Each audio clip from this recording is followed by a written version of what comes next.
Welcome back to my channel, and today we are going to explore some Reddit true stories. I'll just edit that in. I'll edit like a clip of their name in. I was about 7 years old. My brother about 10.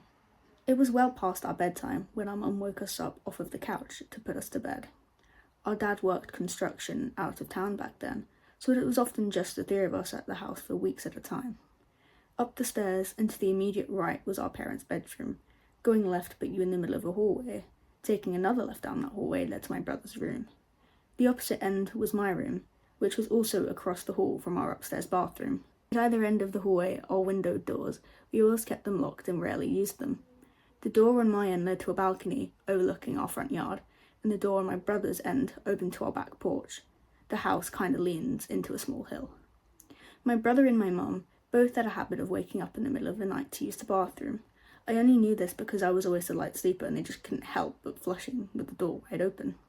This night, however, my brother stopped on his way to his room and came back towards the bathroom. I'm gonna try to pee before I go to bed. The past few nights I've been too afraid to walk to the bathroom. I keep seeing a man wearing stripes at the end of the hallway.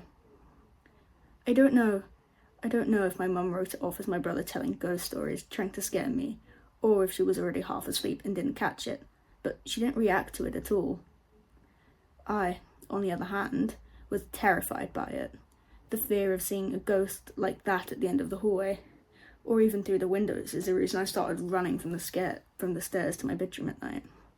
Years later, when I was about 18, my mum and I were having a conversation in her car about a dog we had for a very short time when I was little. We were sharing stories about Max's tendency, which I'm assuming is the dog in the story, towards destroying my shoes and other unruly behaviours when my mum blurted out, "Do you remember that time I opened the front door for the cops and Max ran inside the kitchen and started tearing open that big bag of dog food we had?"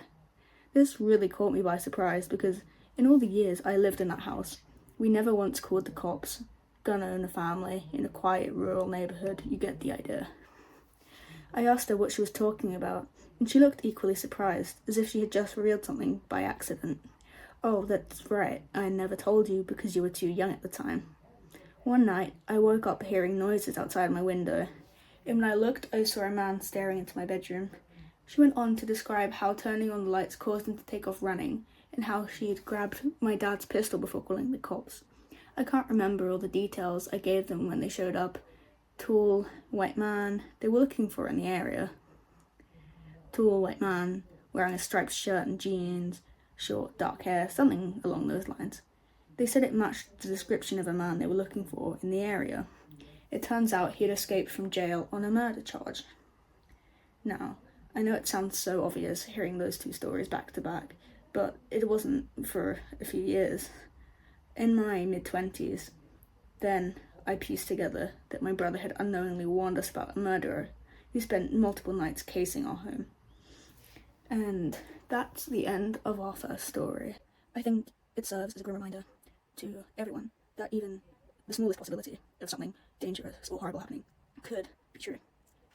I changed the camera angle because I don't know, I just felt like I was too far away from the camera, but now I realised you can kind of see up my nose, so... Oh, new nose piercing. Anyway. I haven't actually read this next story yet, so it's a surprise for both of us, I suppose. Had an incredibly frightening experience last night and wanted to know if anyone here has ever had a similar occurrence.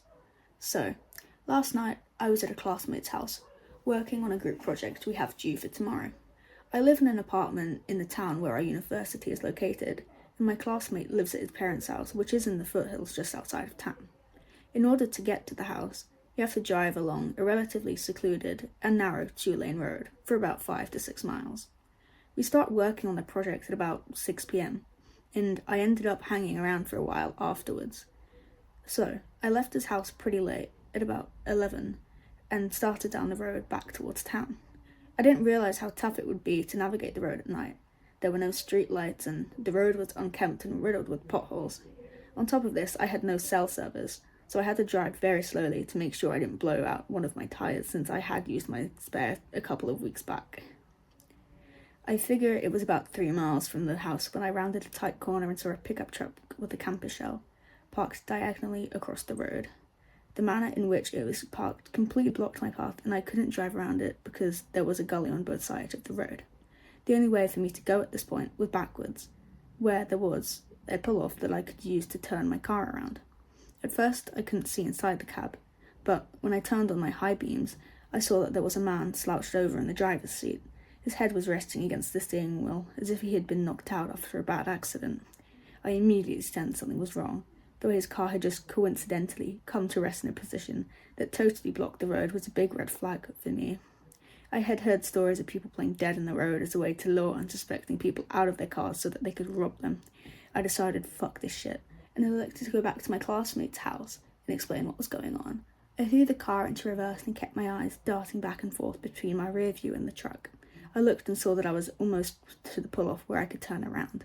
When I looked back, my heart skipped about 5 beats. The man who had been slouched over in the driver's seat was now walking at my car at a hurried pace, while a few other men jumped out of the camper shell and started moving towards me as well.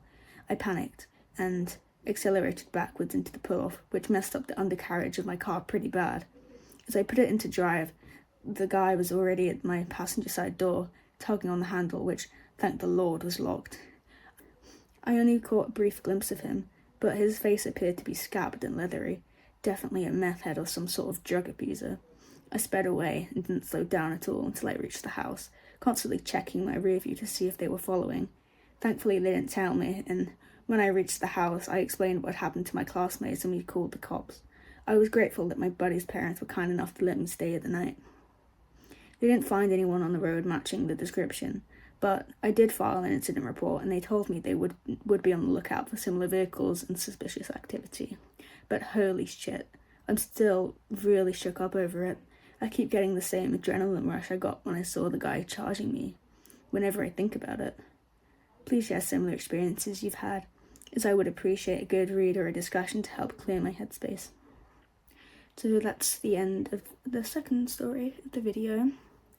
That was also posted roughly 7 years ago, and there doesn't seem to be an update, but I'll edit it in if I find one. On to our third story for the video. Another post from the r/Let's Not Meet subreddit, also posted 7 years ago. She came through my ceiling. This just happened a few days ago, and I'm extremely shaken up. Some backstory. Well, I live on the second floor of a 3-level apartment. We have a crawl space that connects all the apartments. We aren't sure why it's there, but we all have stuff in it, and none of us would ever even attempt to go inside of it, so we still felt pretty safe. The other night, the sun was setting, but it wasn't like pitch black or anything. I'm walking through my living room when I see a short woman on my fire escape looking into my windows. This is extremely bizarre, considering it's still, well, semi-light out there, and she had to literally get onto our fire escape somehow. We have 2 windows that the fire escape reaches, and she was looking in both, but she didn't see me. I crawled onto the ground and my heart was, as you can imagine, racing as I watched her try to open the windows. I didn't know what the fuck to do because my phone was in the other room. After what seemed like an eternity, she finally left. I went into my room to get my phone to text my landlord and call the cops. I came back into the living room and was looking at the windows to see if I could locate her, when, all of a sudden, I hear a weird noise coming from the ceiling. We have one of those tile ceilings made out of separate slabs of cork or wood, I'm not too sure. I look up to see one of the slabs lifted up and 2 eyes staring at me. I have no clue how she got into the crawl space so quickly, but I grabbed the nearest thing next to me, which was a broom, and started hitting her with it through the ceiling and called the cops as soon as she crawled away. They showed up and searched the place, and they didn't find her. Well, not for a few days. And then she was on someone else's fire escape. The cops said she was definitely on some hard drugs and that she wasn't violent towards them. I'm glad she's gone, but whoever that crazy lady was, let's not meet again.